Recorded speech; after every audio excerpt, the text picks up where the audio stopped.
Hey, how was the food? Johnny's Barbecue, good tonight? So grateful for Daniel Paredes. I don't know if you're in here, but let's give Daniel a big hand. We're so grateful for the food and his crew.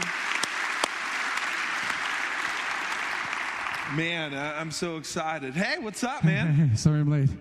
Man, that took you a while, bro. I had to take cover for you because you weren't here. Yeah, I apologize for that. I had to change into this here. Yeah, little Germany shirt, huh? Little Germany one. That's pretty nice. Awesome. But I mean, I know you changed shirts, but you kind of look a little different than you did before. I can't think of what it might be exactly. I mean, it seems like your facial hair, I'm just saying, just like your facial hair looks a little different. But Hey, how about that? How long did it take you to grow that thing?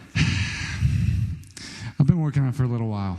All right. 3 or 4 months. Well, or days, I don't know. So grateful. How many? Several days. It only took you days to grow that facial hair, huh? That's the kind of man you are. You know, I hope to be that kind of man. Yes, but, yeah, you are for sure. Hey, let me ask you a question. Chris, I'm gonna need your help. Can you get on the drums for this? We're gonna introduce our guest today, and I'm just so excited that he's here. I mean, this guy has written New York Times bestsellers. We got the Mansfield's Book of Manly Men in the house. Hopefully, you guys have gotten that. It's pretty manly. I mean, it's just a manly book. Like, just looking at it, it's manly. Of all the books, this is the manliest looking book. I feel like it is. I mean, the only thing, if it could have razor sharp edges, you'd have to grab it right because it could cut you. But I will say, I mean, Stephen Mansfield's amazing. He is an author, a pastor.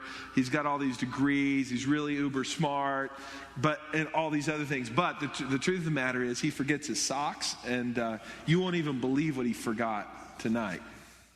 Oh. What'd you forget? Well, should I tell him? Please. That you're going commando tonight. Come on, you're preaching it commando. That may or may not be true. I don't know. I can neither confirm nor deny if that's true or not. It's okay.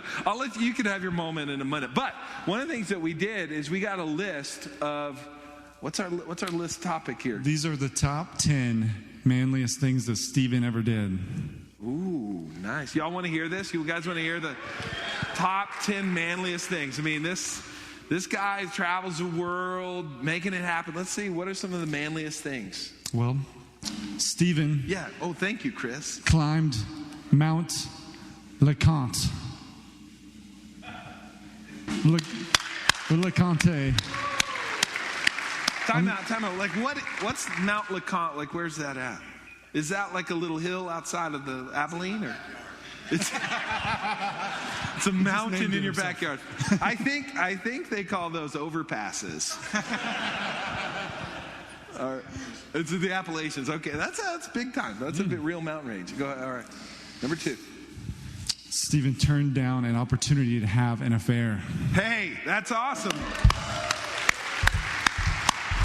That's very manly.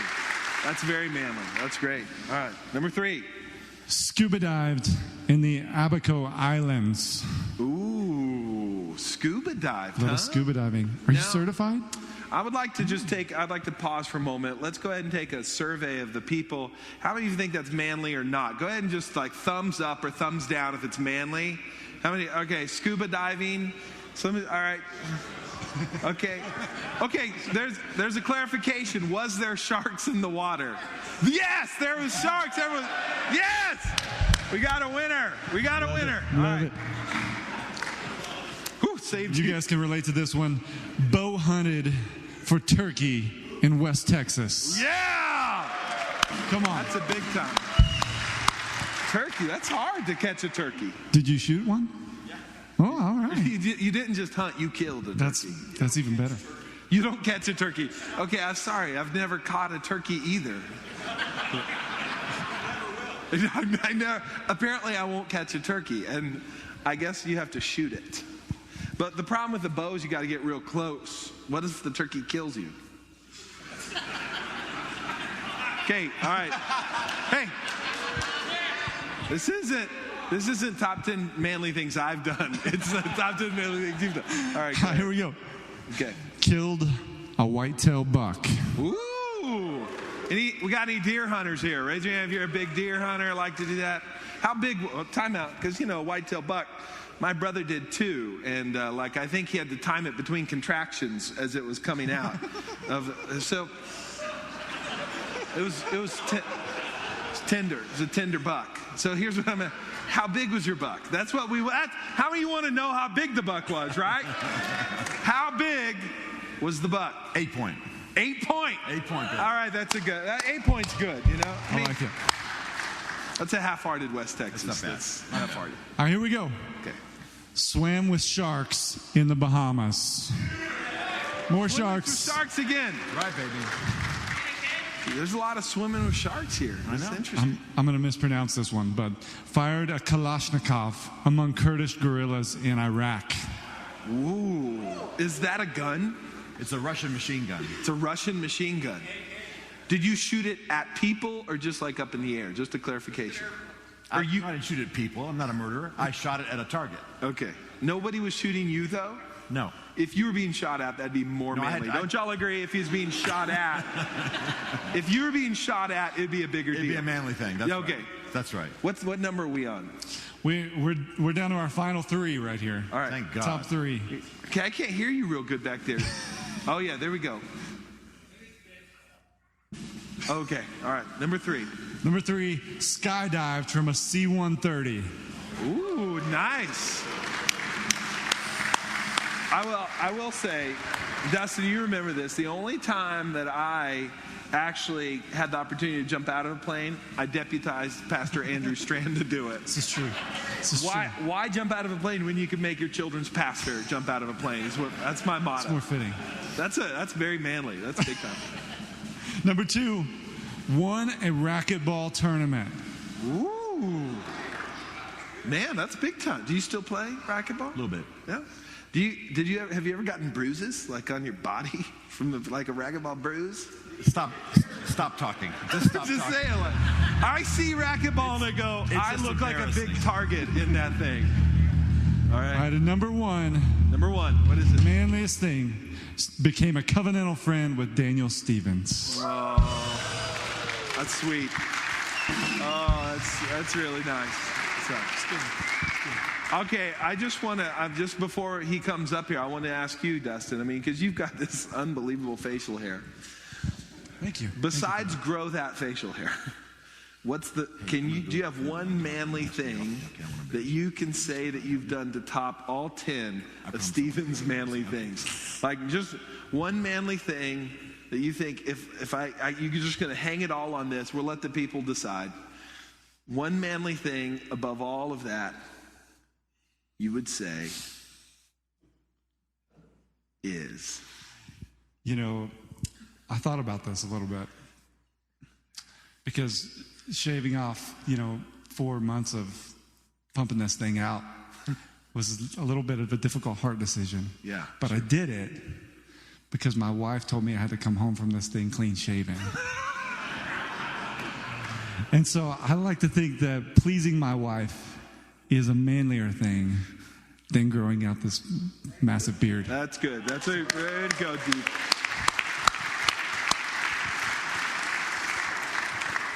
I don't know about that, but I don't know. Let's give Dustin a big hand. We're so grateful.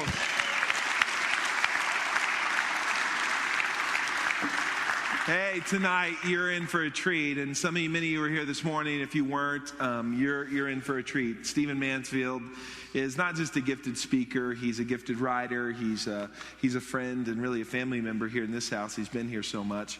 but he really has a burden from God about men and the role of men in our community and our society. And I think it's very important for us to listen to, for us to respond to. And what we're going to do tonight is Stephen's going to come and share these thoughts from his book. His book's going to be available, if you haven't got it yet, out in the foyer. And then we have some other great things planned for tonight. We're going to dive into some worship after Stephen speaks, and have a little time just to worship God as men together. After we worship, we're going to have dessert. We're still going to have some activities going on. We're going to be giving away the rifle or giving away the shotgun right after worship. So please stick around. And I'm just excited that Stephen's come to spend his time with us. Will you welcome a manly man in Stephen Mansfield as he comes? So glad to have him.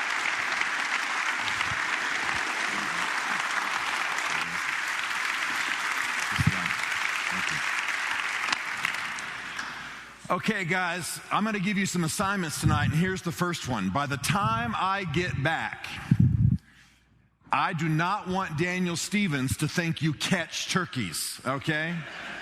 And if he says to me when we're talking about racquetball, "Did you get bruises on your body?" I want you to beat him with a stick, okay?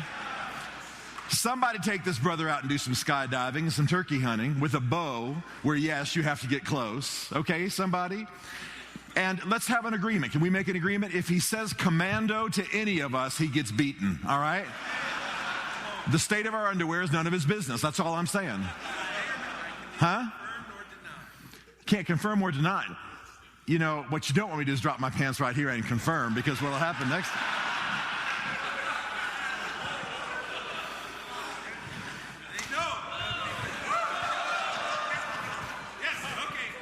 Now, that being done, commando is off limits for you. Thank God that portion of this evening is over. Guys, it's good to see you. We got a lot of other things, great things to happen tonight. I cannot wait to see Daniel on the mechanical bull. Isn't that going to be awesome? That's 8 seconds. Is that what it is? I'm just setting you up, my friend. He hadn't said a word to me about it, but I'm just volunteering him. I appreciate you guys gathering tonight. If you weren't here this morning, get the podcast or the tape, because we set up tonight and laid a whole bunch of foundation. I love what is happening in this country with men. I don't mean the big trends, the things that we know that aren't going right, but I love the good things that are happening like tonight. And you know, what we want to do, what we're trying to do in this whole movement and this thing that's happening is the goal is not a big stadium event. The goal is not, we're not going to sell any Amway tonight. We're not going to try to, haven't got any marketing scheme for you. What we want you to do is take it out and reproduce it in the lives of other men and let them work with you as well. And so we've boiled it down to just the most fundamental thing that we can. And so tonight, I'm going to be pretty brief because I want to get you off to the other things that we're doing. But there are 4 maxims I want you to know tonight. You guys who work where you're training people, maybe in construction, or maybe you own a franchise of some restaurant or something, or work at one, you got to train people. You know that if you'll get things down to an easily repeatable kind of a few steps, then it's easy to transform it. A famous historian once said that the British Navy of the 1800s that was so successful, he says it was a system designed by geniuses to be run by idiots. Now, he was being insulting, but the point is that the idea was to boil it down so it could be reproduced. That's what you want. Some of you read the book, The E-Myth, you know what I'm talking about. So tonight, I want to tell you about 4 principles. It's not all there is to manhood, but it's the beginning. I mean, everybody in here, no matter what your age, no matter what you do, there are 4 things that we're trying to restore to the lives of men. All right? I'm going to tell you what the 4 of them are, and then I'll teach through them real quick tonight, and we'll take a little time with them. Number 1, manly men do manly things. They do manly things. I'll explain that in just a minute. Number 2, manly men tend their field. They tend their field. Again, I'll explain that in just a minute. Number 3, manly men build manly men. Manly men build other manly men. And finally, manly men live for the glory of God. Manly men live for the glory of God. Let me start with the first one tonight. Manly men do manly things. I am so grateful for Promise Keepers and the men's movement that came about a generation ago or so. I don't know exactly when Promise Keepers kind of came to an end, but I'm so grateful for it. The only thing that is a little bit of a challenge for us from this vantage point. It did great things. It called men to be men. It did a lot of good in the church. It raised the whole issue of manhood in the church. But and I don't mean I have no criticism of it, but it was a lot about woundedness. It was a lot about healing the masculine soul. It was a lot about restoring men and the father wound and so on, and we all need all of that. Please don't misunderstand. But one of the movies that you will have to see to be a real man is Black Hawk Down. Give me a hoo-ah, or give me a something, a belch, something. The guy who wrote the introduction to my book is the general that you see in that movie. The guy who's controlling everything, the guy that Sam Shepard, the actor, plays, that's General Boykin, who is the guy who wrote the intro to this book. And in that movie, there is a scene where a sergeant turns to a private and tells him to do something. Well, the private looks back and says, "I'm hit." And the sergeant doesn't go, "Oh, that's okay." The sergeant says, "We're all hit. Get to it." Now, I don't want to give you the impression that we want you to be wounded, not have that wound tended. But what's happened in this generation of declining manhood is that the more men are hurt, the more men are damaged, unfathered, feeling insecure, what happens is that a lot of talk and a lot of posturing takes the place of the actual doing of manhood. A lot of talk, a lot of bravado. You can tell it in television commercials. In fact, it looks something like this. Guys, can we run this?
Daniel forgave me for that. I only popped him once. It was awesome. Turns out that's part of a movie. I thought that was an actual video. It's actually part of a movie. But what a perfect picture. Here's this guy, probably good, probably could be really good, but he's spending a lot of time posturing, he's spending a lot of time spinning and messing around, and the other guy just stands up and pops him and knocks him out. And I've seen things actually happen like that, like I'm sure you have. What's happened in our generation is that because many men don't feel like real men, the unfathered thing, the I don't know what a man is thing, etc., what they do is they posture as men. If manhood to you is a cologne, you've missed the point. If manhood to you is a certain size on your body of a certain part, wherever, top, bottom, middle, whatever, you've missed the point, right? If manhood to you is how many women you bed, you've missed the point. If manhood to you is all the stuff that we were joking about in that earlier video, you know, that's so hilarious. By the way, somebody get me a copy of that. That was awesome. You've missed the point. Our fathers in the Promise Keepers movement, they said, get whole and be a man. And that was an important message for their generation. The message that we have in this generation is do the things a man does, and the healing will come in the wake of the doing. That you get restored by beginning to do. Both are true in Scripture, both are true in life, but they have different emphases at different times. In the Promise Keepers movement, men were called to get whole because it was that baby boomer generation had been raised by the World War II generation that, you know, most of them couldn't share their emotions or didn't talk to their sons, and we've seen all those themes in the movies. So in the baby boomer generation, they had to get their souls fixed, talk about the father wound, talk about the masculine soul. Well, to be honest with you, society as a whole, not because of Promise Keepers, but in spite of it, Promise Keepers did the best it could do. Society as a whole has gotten worse. So there's more men wounded, more men unfathered, more men who have been abused, more men sexually abused, more men damaged. And we care about that. We want to see that restored. We want to see that fixed. But I'll tell you what, if you go to get help for what's wrong with your life, your marriage, your manhood, and you go up to someone and say, look, I want to get fixed. I want to get this right. I want to start on the right journey. And they say, well, we need about 30 years of therapy to get you fixed before you can do that. That's not good news. If my marriage is in trouble and I come to Daniel and I say, man, he says, well, man, we gotta do about a 40-year thing on your anger problem, and then maybe you can be a righteous man. That's not good news. My marriage will not survive that. So the emphasis that we have in this movement and the thing that's happening now, a younger generation's version of a men's movement, is that the doing comes first, because the doing is in your power. The doing is in your hands. You can do by the end of the day. We're not asking you to feel. I don't misunderstand. We're not saying be shut down, but this is not a process of emotions management. This is a process of beginning to do righteous things. Begin to do the things we ought to do. And what Scripture teaches us and what we believe is that if a man will begin to do right, then God will work it with him, and in the wake of that doing, will heal him and restore him and make right the things he's responsible for. Think about it in Scripture for just a moment. In Scripture, in 2 Kings 5:14, some of you just have to jot this down. I'm not going to turn to any scriptures tonight. You know the famous story of Naaman. Naaman was the Syrian official, and he was a military man, and he got leprosy.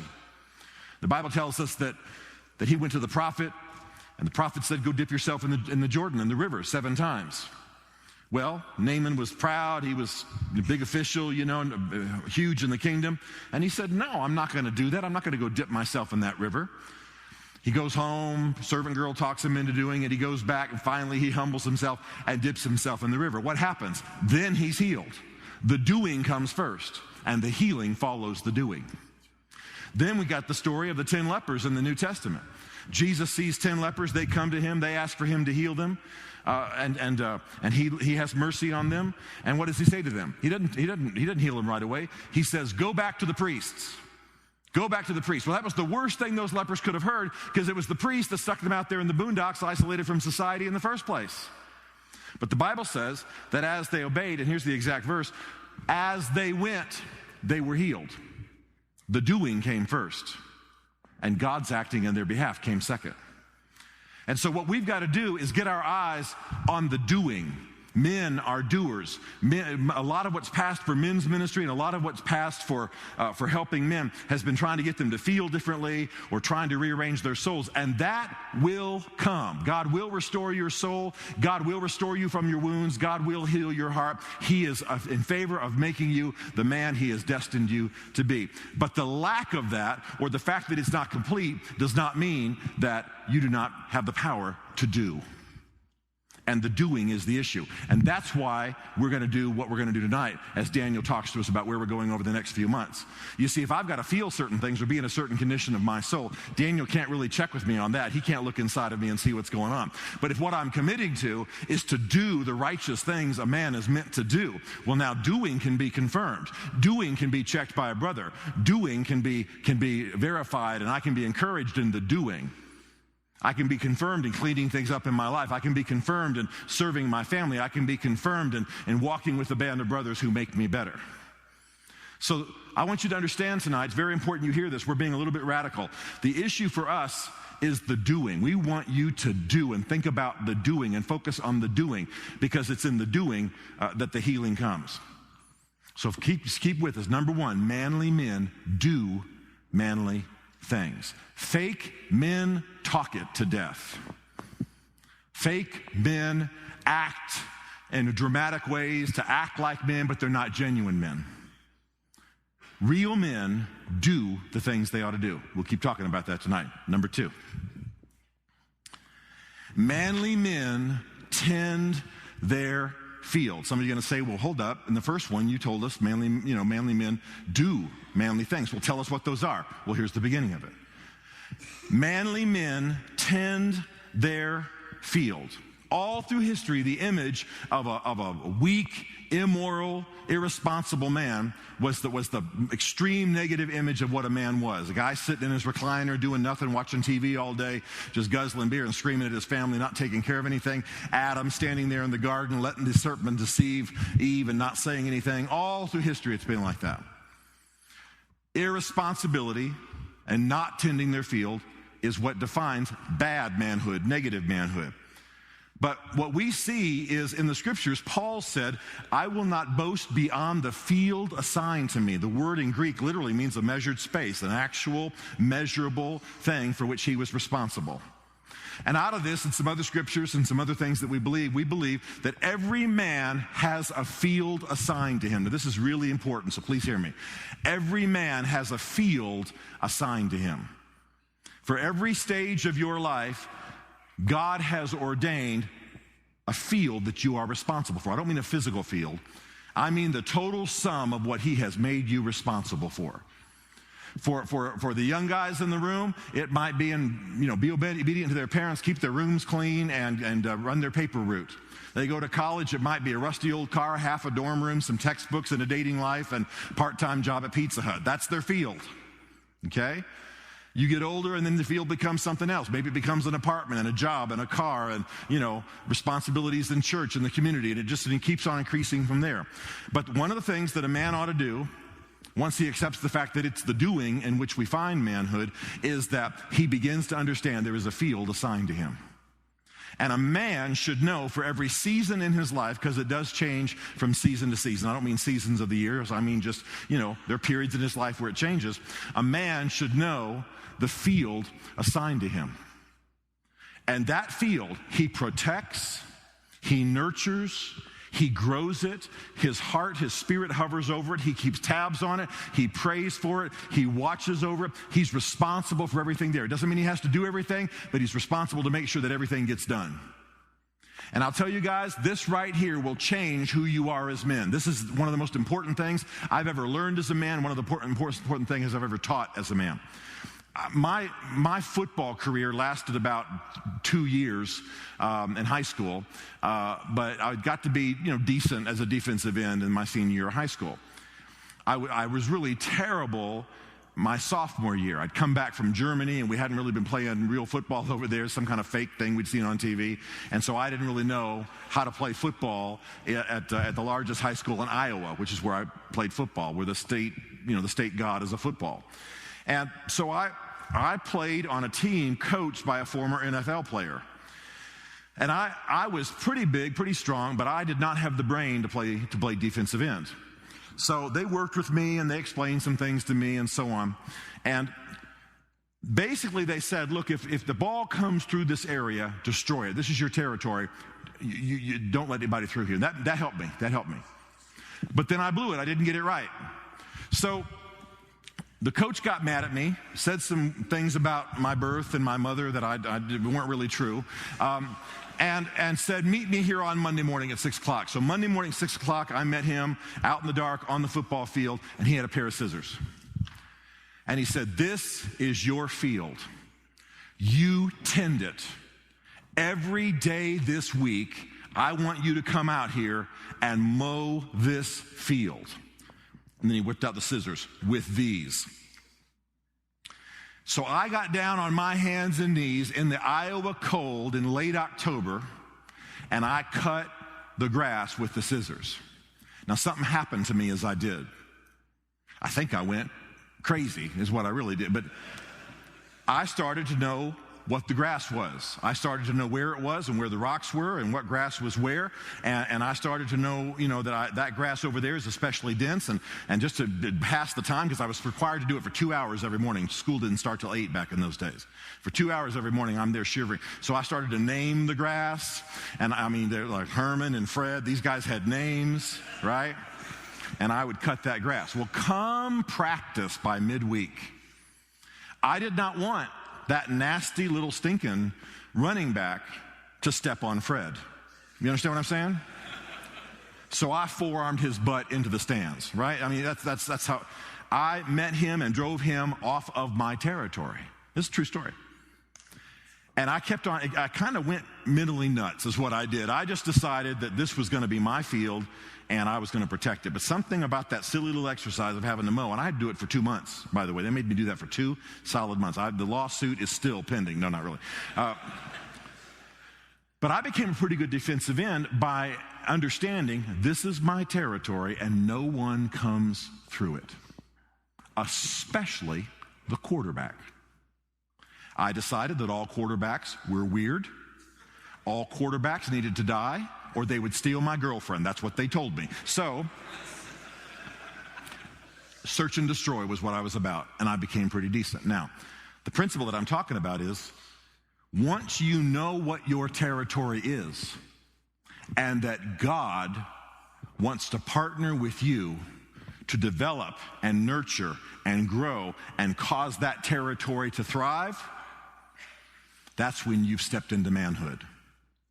Manly men do manly things, and the beginning of doing manly things is to define and understand the boundaries of the territory that is yours.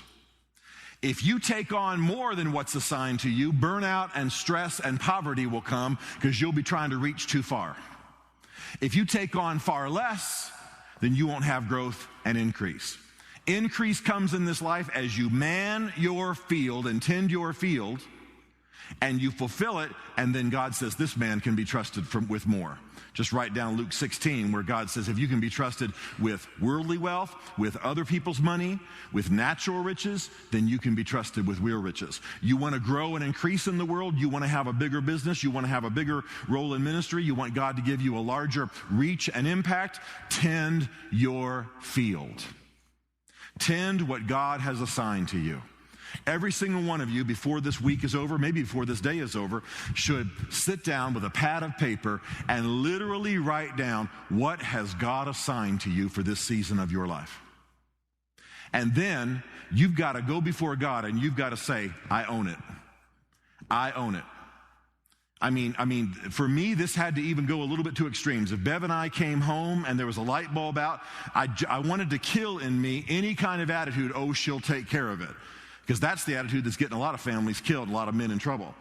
I'd go change that light bulb right then. If a contractor needed to be called, if something needed to be fixed, if something needed to be dealt with, if something came up with the kids, I didn't go, well, once I understood what I'm talking about right now, I didn't say to myself, well, she'll take care of it. No, I took care of it. If the daughter's dating some guy that we don't approve of, I don't sit in my chair and just hope that the wife will talk to him. I deal with that. And I'll tell you what, as you own the field assigned to you, as you declare yourself, I don't mean go to your wife and say, I am now in charge and you are second to me. That's not what I'm talking about. That will get you killed. What I'm talking about is in your heart before God, you begin to take responsibility. It's not hard to do. I got a house. I got 2 kids. I've got a single daughter who's still in my home. I've got a single son who is still in my refrigerator. I've got responsibilities and contracts and things I've committed myself to and stuff I want to help with in government. And I'm a member of 2 churches because I live in 2 cities, and I've committed to myself things there, committed to things there. And I've got I've got friendships and specific relationships with friends, with some guys who are troubled, and I feel like the Lord's put me there. You understand what I'm saying? I can make you a list of what I feel responsible for. And I'm going to tend that as best I can. I'm going to pray about it. I'm going to nurture it. If my wife has gained a bunch of weight, or I see a growing bitterness about something, or there's some kind of loss of spiritual passion, or there's an exhaustion, or that's not. I'm not like, well, I hope some friend talks to her. No, my wife. I love her, and I'm here to help coach her into wholeness and health. Why? Because she's an idiot? No, my wife is much smarter than I am. And by the way, I'll just tell you straight up, my wife's more successful in business than I am. I'm not going to get into the details, but my wife's a pretty famous songwriter and producer who's worked with the biggest acts in the world, including Beatles. She makes more money than I do, and she's more successful than I am. That doesn't matter. She's my wife. And my role is to tend to my field. Do you understand what I'm saying? Tend your field. So what's your field? And see, if we can go further with this over the coming months, we'll start to realize that some of what keeps us from tending our fields is not so much laziness, because most of you guys aren't lazy, but it is bitterness. It is backing away from our wives because we're offended or we're hurt. You follow what I'm saying? It is refusing to be responsible for the field assigned to us. Now, I don't want you to go home and bust into everybody's life, start taking over and rearranging the furniture and painting the house whatever color you want and all that kind of stuff. What I want you to do is figure out what are you responsible for and take responsibility for it. If you want God to partner with you in this thing called manhood, you take responsibility for the field assigned to you. You stand guard over that field and you tend it.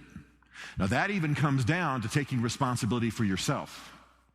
Guys, we know that we need things our wives don't need. I'm not talking about sex here. I need some controlled violence in my life, don't you? How many of you guys, I need to get hit and bloodied once in a while. I need to pee at the sink and bark at the moon and blow stuff up. Come on. Are there any? Okay, there should be no women in the room, right? One of the things I do as a business consultant, one of the specialties my firm has, is cleaning up messes that are made in businesses, and we sort of crisis management kind of thing. Time and again, the biggest mess that happens in a business is that the CEO or somebody on the board has an affair. Time and time again, now hear me on this, a guy has an affair because he doesn't have any other adventure in his life. So what does he do? He goes chasing Miss Big Boobs out at the front desk. It's okay, I know, this is for 3 hours, this is not a church, just a building, okay? Hang with me here. And part of what we found out in the post-mortem on these things is that the guy was bored and needed an adventure. So chasing her, hiding from his wife, meeting at the hotel, the secret stuff, the hidden stuff, it was a big adventure. He went and made himself a James Bond movie out of pursuing some woman he shouldn't have had. And a lot of it wasn't so much the sexual thing or hanging out with somebody half his age. It was the excitement of the chase. Now that's just pitiful. You can't create a pickup basketball game on a Saturday morning, but you can chase some woman and blow up your life. You follow what I'm saying? So when I say tend your field, I mean take responsibility for what you need too. I am 6'4" at about, I'm not going to tell you how much I weigh. No, I'm about 270, 280, depending on what I have for dinner tonight. We'll find out how much I'm going to be by the time the day's over. I need to be hit. I need to hit some guys. I need to get dirty. I need to climb something. I need some danger in my life. And a lot of what's passing for domestic violence today is guys who aren't getting that stuff blown out and have no character, so they dump it on their wife and their children. Do you follow what I'm saying? So if you'll tend your field and love and nourish and cherish and develop what you've got that you're responsible for, and then take responsibility for yourself and get all that manly yah-yah stuff out in a constructive other way, now, see, it begins to make sense. Yeah, you need it, but your wife's not responsible to make sure that you get the controlled violence you need in your life. Come on, come on. You cherish her. You treat her like a queen. You love her. You coach her. You nurture her. You speak words that build up her soul. And then you go get on the basketball court with your buddies, and that's where you whoop butt. But if you're whooping butt at home, you're just in sin. Do you follow what I'm saying? Of course, I believe in, the appropriate kinds of discipline. I'm not talking about that with the kids. But a lot of guys are engaging in inappropriate violence because they're not smart enough to go make sure they've got the appropriate kind of violence. And I mean, controlled violence that every guy needs. Every man in here should be pushing against some boundary physically. You should be climbing a new mountain, running more miles, lifting more weight. You follow what I'm saying? Have a challenge. But some of you guys in here are 80, 90 years old. It could just be breaking a new record mall walking. Literally, the last time I was here, there was an elderly gentleman. I'm not kidding. There's an elderly gentleman last time that I was talking to about this very thing, because we were talking about men in my book and stuff. And he said, "Listen, I'll tell you what. By the time you come back, I'm going to be lapping that mall." And he gave me his times and stuff like that. And I thought, man, may I be that when I'm 90, right? But right now I'm 56, and I'm going to try to climb Mount Kilimanjaro in about 18 months, and I got to work out. I'm going to have to haul my chocolate chip cookie, massively oversized backside up a mountain, which means we got to do something, right? And so you got to challenge yourself. But don't get that messed up and start dumping that stuff at home. Tend your field. If your son is hiding in his room with the computer and got a shameful look on his face throughout most of his day, that's you. Tend your field. Pull into his life. Understand who he is. Hang out with him. Turn the dang TV off and be the man in your field you're called to be. Do you hear what I'm saying? I'm not trying to chastise you. I'm trying to say, you want God to come into your life and help you be the man you want to be, the man your father was, maybe some of the men, the kind of man that you admire. Tend your field and take responsibility for yourself. Number 2, manly men build manly men. Now, I want you to understand that you cannot do any of this alone. And these next 2 things are the things that make the first 2 things possible. Most of us men are loners. Most of us men walk alone. Oh, we might have guys we have a beer with, or we might have guys that we, talk to for over breakfast before the shift begins, or we might have buddies that we kind of get to know on the job. But most guys don't have other men in their life who are not afraid of them, but who love them and are committed to them. Most guys don't. Take stock of your own life for just a moment. I'm not trying to be harsh. We'll have fun in a few minutes, but I love you enough to shoot straight tonight, and I want you to take stock of your life. Do you have another 2 or 3, 4 or 5 men, a band of brothers in your life close enough to you to kick your butt when you need it? Because that's what makes the difference. And especially in church situations, but sometimes even in therapy situations, a lot of what people talk about is some kind of an accountability group. And I've said this before, I may have said it here. Accountability groups will get you killed. I believe in accountability, don't misunderstand. But if accountability group is me driving across town to go to the breakfast spot, to go to the Shoney's or whatever, what do you have out here? Like in Abilene, we had the Dixie Pig. Anybody here from Abilene? Okay. Way behind the back. You remember the Dixie Pig? You remember the Dixie Pig? I was a Yankee who showed up in Abilene, and the waitress insisted on putting the napkin in my lap at 6:30 in the morning, and I jumped up and ran. I wasn't sure what she was doing. That was my introduction to the Dixie Pig, but had awesome breakfast. We all got guys we can kind of shuck and jive and talk smack with. But I don't want to drive across town to the Dixie Pig or whatever kind of, whatever you've got, the biscuit and the gravy, whatever it is, whatever restaurant you've got. And if I got to figure out what's wrong with me and tell you so you can pray with me and help me, we're in trouble. Because you are relying on me being smart enough to see it, honest enough to tell you, and got a good enough memory to remember it to drive across town next week, right?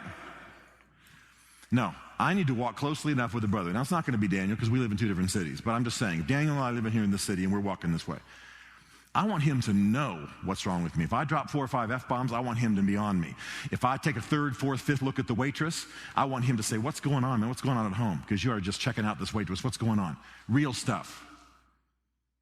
I don't have any problem with having a glass or 2 of wine. I don't know what your policies are, your doctrines, but, I just believe it's biblical. My wife and I have a glass of wine almost every day for dinner, whatever. 1, 2, fine.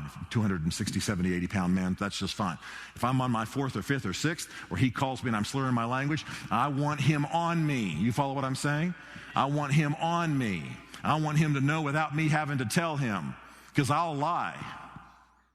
I'll lie. You'll lie too. Come on. We'll cover that stuff. We'll find us a fig leaf. That's the biblical image. We'll find it and we'll cover up what's wrong with us. Oh, I was just a little tired. Actually, it's just a little tired. I've been lifting weights. And no, I'm on my 2nd, 3rd, 4th glass of whiskey because I've just had a big fight with the wife and I don't want you to know about it. Well, now I'm taking the grease skids down to alcoholism. You see what I mean? Everything you do in your life, taken too far, can be destructive to you. I'm all fine with 4 or 5 Oreos, but if I start horking down the whole bag of double stuff, somebody needs to stop a brother, okay? And we're all like that. We're all like that.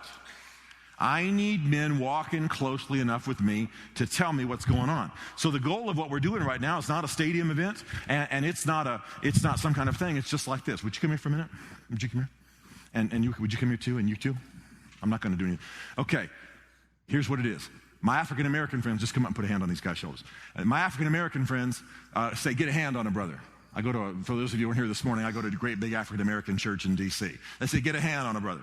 And what that means is be close enough to him to know what's going on. How you doing? What's going on in your life? He's asking me. You see what I'm saying? We're close enough. We got a hand on each other. I can see. I can see if you're lying to me, or I can see if you've gained 80 pounds and we need to lose some weight, or you know what I'm saying? Or I can see the bitterness in your face because you and your wife haven't got along real well, or whatever. I can see the hickeys on your neck, or whatever it is I got to see, right? So we're in here together, and I could pull in 7 or 8 more guys. Sean, come on up here, buddy. All right, so here comes Sean. See, if we'll build this culture, now the young can come in and get on. Whoa.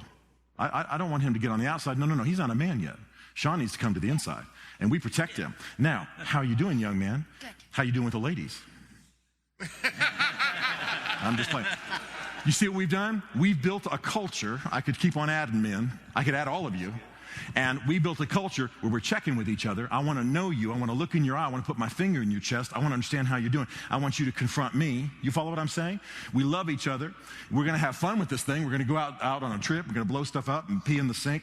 We're going to pee in the sink and do crazy. Father's sitting there going, don't say that too loud. And we're going to be men. We're going to be men. We don't stop being men, but we're men accountable and in each other's lives. Do you see what I'm saying? And if we build this culture with a hand on a brother, well, now we got something that protects this young man when he does like my idiot son, and he lays in the road to prove his manhood when he's 12 years old, see if cars run over him. That's the story I told this morning. So we can check him, we can talk to him, we can find out how he's doing, we can talk to his father. Of course, his father would be in here with us. We can check with this and make sure he's doing okay. Make sure nobody's messing with him. Make sure he understands what righteous manhood is. Put him in a process around the age of 12 or 13 so that he has something to grow up into and become. You follow what I'm saying? Let me just step away from you guys. Don't move. I was talking to a head of a men's ministry in a great big church on the East Coast, and they say that what they do at 12 years old, how old are you, Sean? 11. So just about next year, they'll take guys like this and they put them in a year-long process to affirm them as men when they turn 13, kind of a Christian bar mitzvah. They've got to go to Guatemala and they got to build a church. Okay? The men teach the boys, and the boys have to build it. Now, a carpenter's looking on, but he's not doing anything. He taught them back here in the States. Then, before it's all over, they got to climb a mountain. These are 12 and 13-year-old boys. They got to climb a mountain by themselves. Now, the fathers stay out of sight. They're watching, but they're not intervening. And at some point up the mountains, it takes 2.5 days, the fathers attack the boys with paintballs. Okay? Which hurts, by the way. And these boys have got to fight their way up the mountain. And when they get to the top, the fathers show up. There's a ceremony. They got swords. Everybody's crying. The boys haven't eaten for like 3 days, chewing on their shoelaces and stuff. But what are we doing? We're saying, get in here with us. Get in here with us. We know what it means to be a man. We got you. And by the way, I got you, and you got me, and I got you. And you see what I'm saying? That's what it is.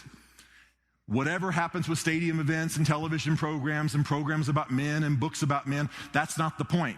Ultimately, it comes down to I'm committed to a code, and I need some men with their hand on me and my hand on them who are committed to the same code, and we're walking close enough to know what's going on. And if you don't have that, you're in danger. Thanks, guys. Appreciate that. If you don't have that, you're in danger.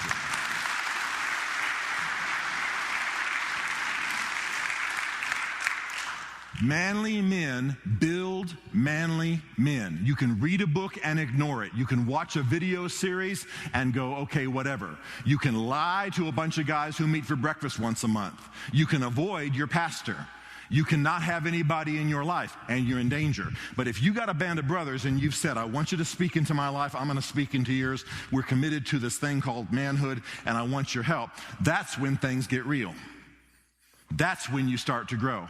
That's when we become the men that we need. And I brought up Sean here because if you were here this morning, you know that I read you some statistics that should make a man weep about how boys are suffering today, and they're being over-riddled and they're being over-drugged. And even a secular psychiatrist in Esquire magazine this past spring wrote an article called The Drugging of the American Boy. And he said the reality is our society doesn't know what to do with boys, and so our specialists just drug what is actually normal boyhood. Well, I know what to do with boys because I was one. And you know what to do with boys. I know how to love them. I know how to encourage them. I know how to smack them when they misbehave. And I know where they hide the porn. I know what their body's wanting to do. You follow what I'm saying? Come on. I know who they are because I was there. And if we can't be honest about it in here, we just can't be. I know what happens on the first and the second and the third date. And I know when Miss Thing shows up with danger signs flashing over her head. I'm not sending Sean out there on his own. We're going to get about 9 guys, and we're going to hide at the mall behind the pillar and make sure everything goes the way it's supposed to go. You follow what I'm saying? Sean's like, you're going to do what? What? I'm going to be in each other's lives. I can't tell you how important this is. I want you to go in the other room in a few minutes and yell and scream and have fun and eat some dessert and throw around on that mechanical bull, and I hope that whoever gets that shotgun feels led by the Lord to give it to me. But the point is, what am I going to do with that in downtown Washington, D.C.?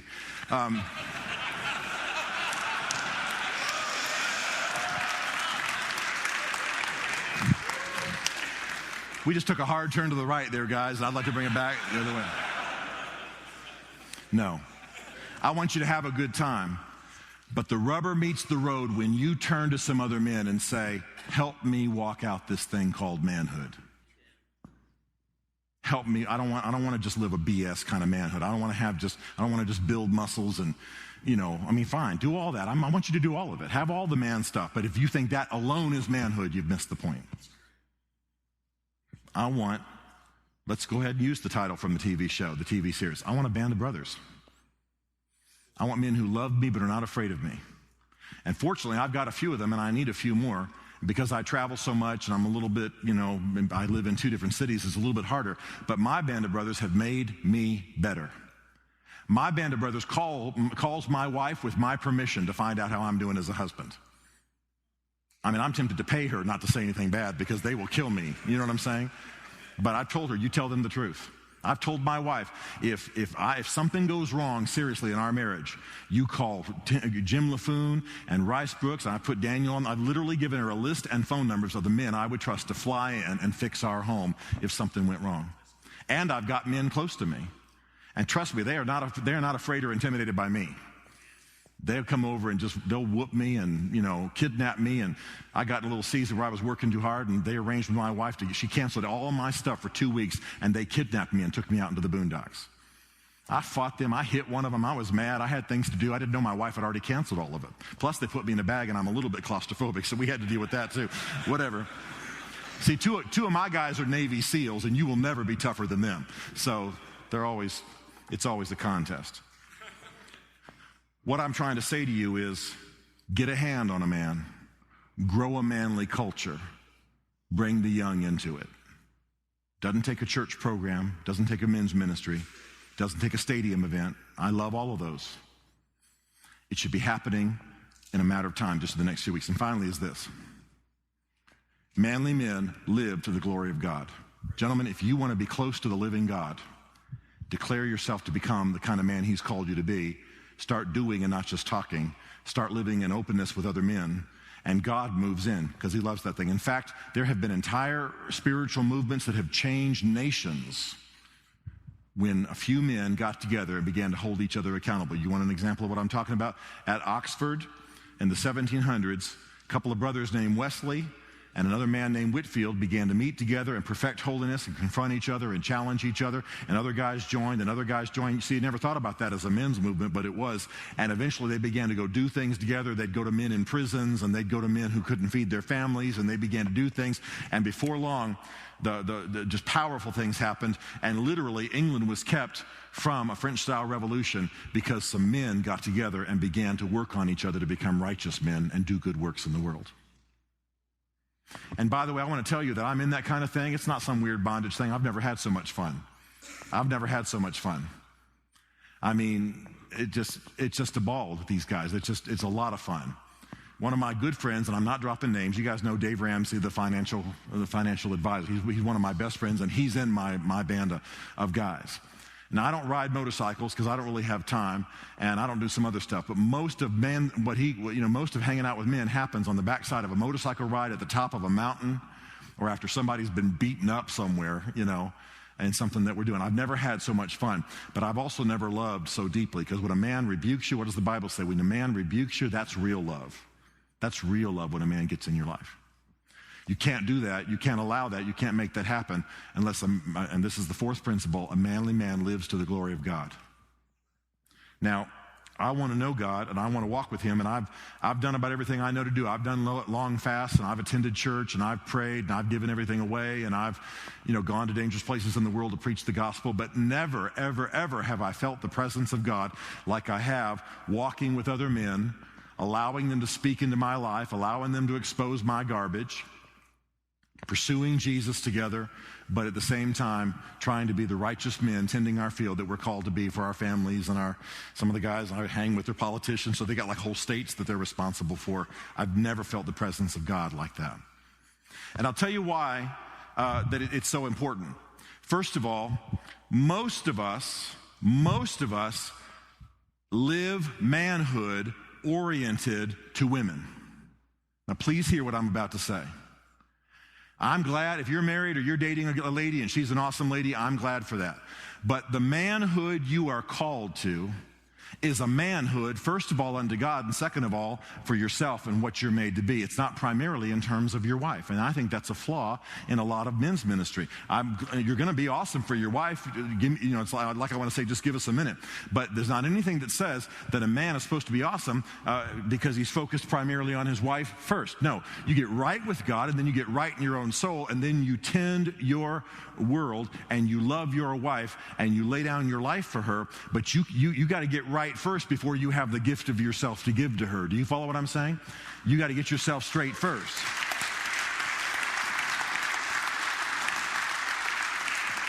And what a lot of men want to do, because they're talkers and they want to rely on the woman and have the woman do it, is they'll leave a meeting like this and go home and say, honey, I want to be a better man. Help me with that.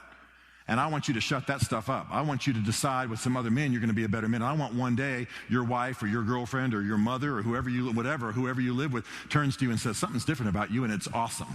That's when you know it's happened, not when you talk it to death between now and the closer reruns tonight. You live it out. And so in order to be that kind of man, you got to first of all live for the applause of heaven. Galatians 1:10 says that if we live for the opinions of men, we cannot be the servants of Christ. I want to take care of my wife. I want to love her. I am insanely in love with my wife. I am, seriously. I'm not bragging. I'm crazy about my wife. But I want to be a good and righteous man, and I want to do it first for the applause of heaven. I want the pleasure of God to rest upon me. Another man movie, Chariots of Fire. What does he say? When I run, I feel God's pleasure. I want to feel God's pleasure because I'm the man I'm called to be. And so I want to live for the applause of heaven.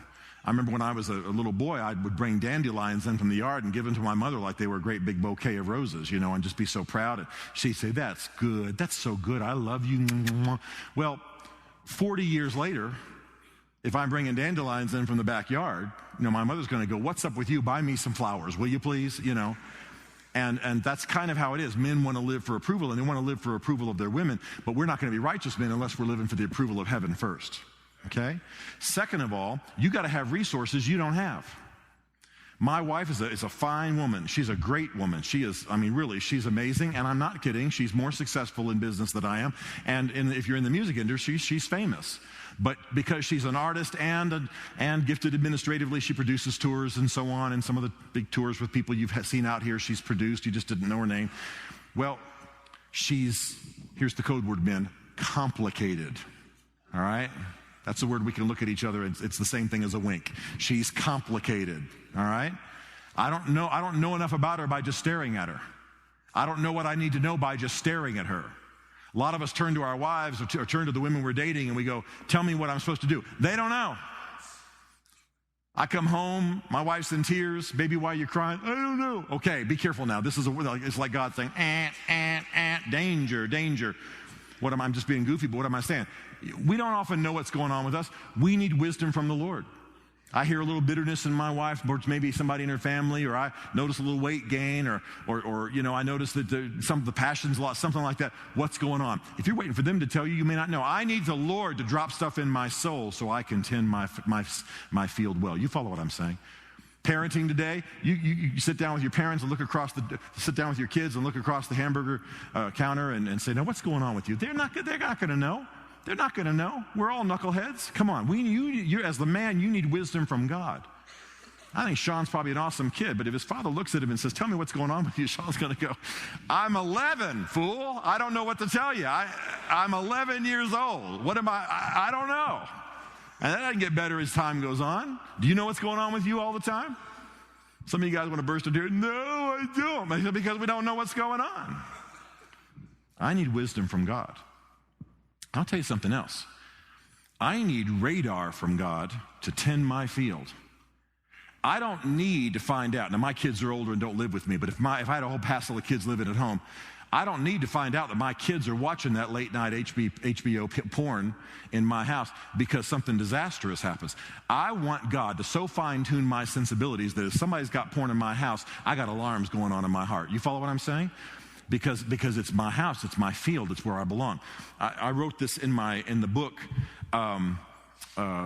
because it's one of the more powerful principles, and I'll finish up here in a minute, but my daughter used to say, I'd pick her up from high school, and I could walk in the door of the school and look over and see her, and she'd be talking to a guy, and the young man would have his back to me and wouldn't know I was there. My daughter said, when you walk in that door, they change. The boys I'm talking to change. They get a little gentler. Sometimes they'll even take a half step back. They get a little quiet. They can't even see you. But something changes spiritually around me when you are near. Isn't that what we want? And I'm not saying I've got some oogity boogity aura, send out aura bombs or something like that at you. No, I'm her father. I helped conceive her. I've prayed for her. I will kick your butt if you mess with her. I stand in prayer for her. There's not a day goes by I'm not praying for her all the time. Wouldn't you expect that things would change when I'm nearby? Wouldn't you expect that everything would gentle up if I'm 50 yards away and I'm in her, you know what I'm saying? Sure you would, because we are called to stand guard over those God has entrusted with us. My son is in a phase right now in business when he's out of my range. I can hear him on the phone a little bit confused and not sure what to do. When he comes in our home and has a bite to eat and sits and quiets up and we start talking, he gets very clear. Why? I'm his father. He's in my home. He's with my wife who loves him. You follow what I'm saying? There's a grace and a peace and a revelation for him.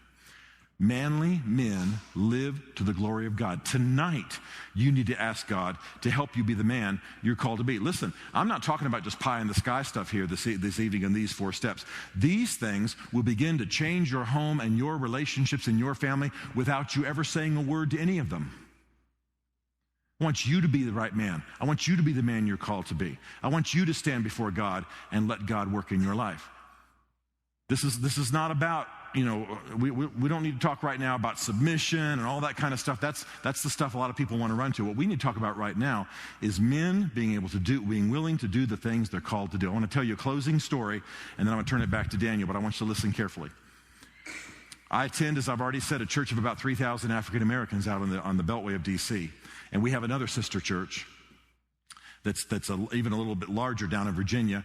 And that church had for many, many years an awesome men's ministry. I mean, it was awesome. It was led by a guy named Taylor, and it was such an amazing thing. It made a big difference in the city it was in. It was written up in the paper. Everybody knew it. It was amazing. With hundreds and hundreds and hundreds of men. And Taylor was a former attorney and judge, and so he was living in the real world, and he challenged men, and he'd push them, and it was awesome. They loved each other, and they walked together, and it was fantastic. And then, you know how things go sometimes in churches. There was a new pastor that came in and budget priorities shifted, and somehow Taylor got hurt, and then he got mad, and then he left the church. Horrible. Maybe 1,000, 1,500 men in this gigantic African-American church, just devastated. Well, they did what men often will do in church, what people often do in church. They just let him drift away. What's going on with old Taylor? I don't know. Isn't it sad about old Taylor? Man's name was Taylor, obviously. And this went on for months. And finally, thank God, one guy looked at another one day over coffee and said, listen, 20 years from now, I don't want us to look at each other and say, where's Taylor? And have none of us know he led us to Jesus. He's pastored us. He's helped us be righteous men. I want to find Taylor. And his energy and his anger just kind of lit everything up.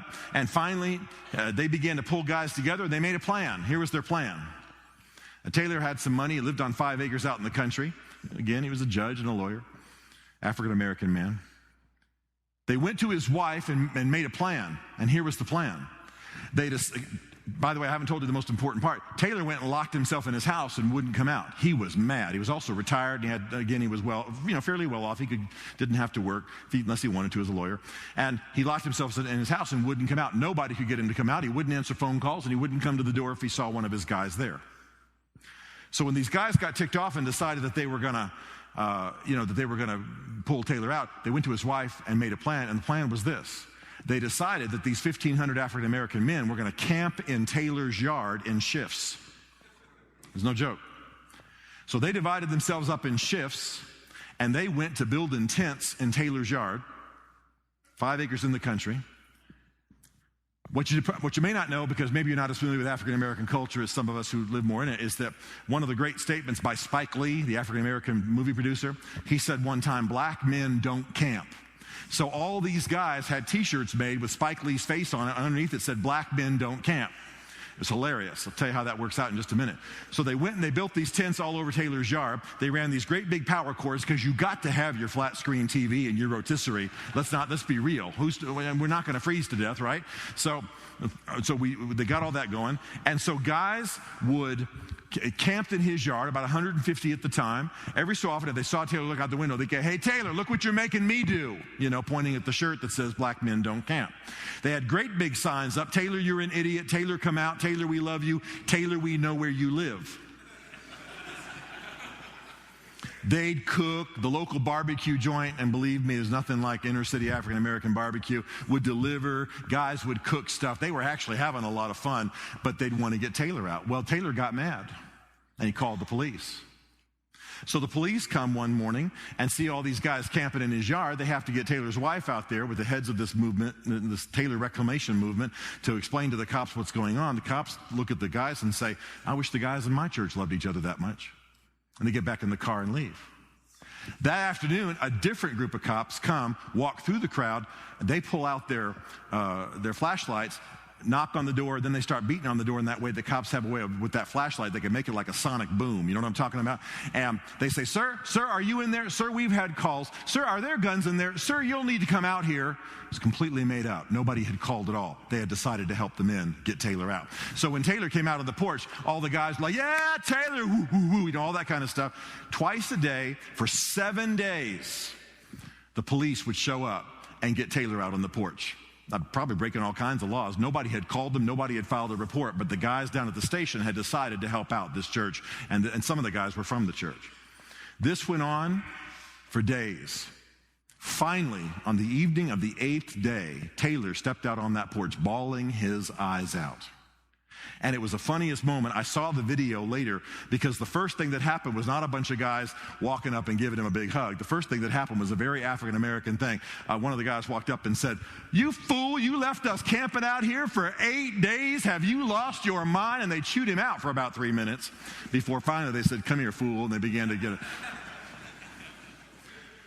Now hear me on this, and then I'll sit down and shut up, and we go have some fun after Daniel does whatever he wants to do.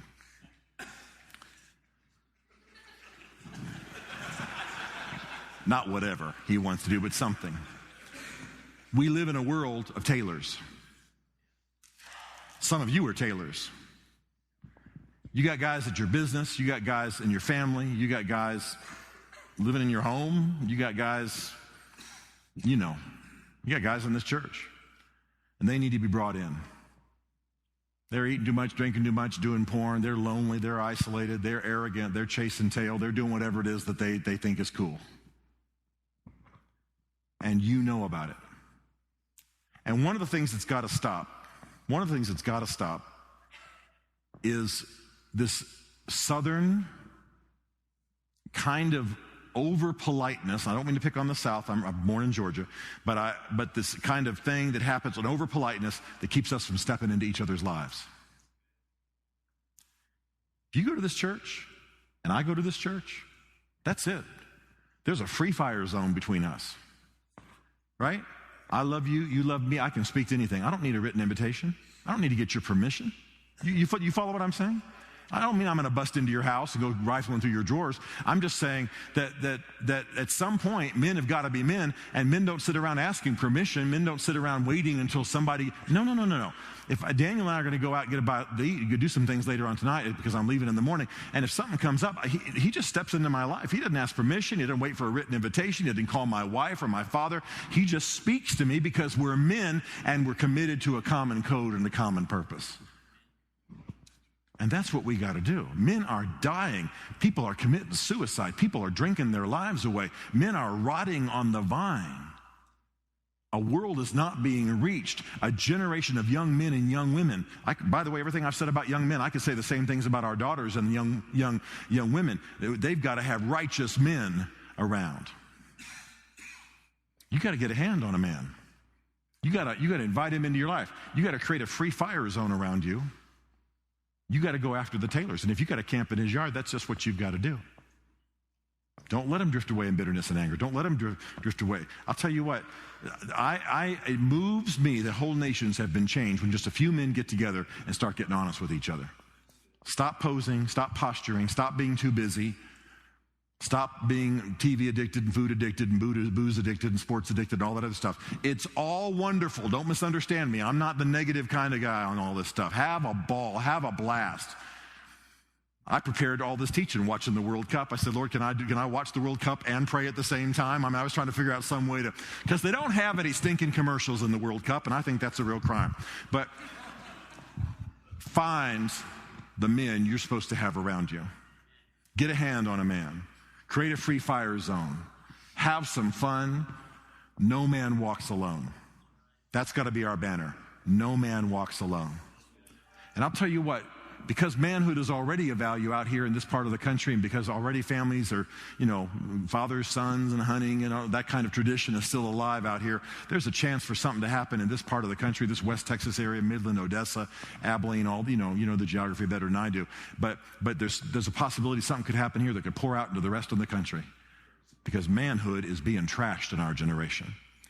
And what we need is not necessarily to buy a TV camera or have a big stadium event. We just need some men to get a hand on each other and love each other and perfect righteousness and help each other be men and watch sons and daughters and wives and communities be transformed by the presence of God that flows through them. Are you willing to do that? You willing to do that? All right, let's do it.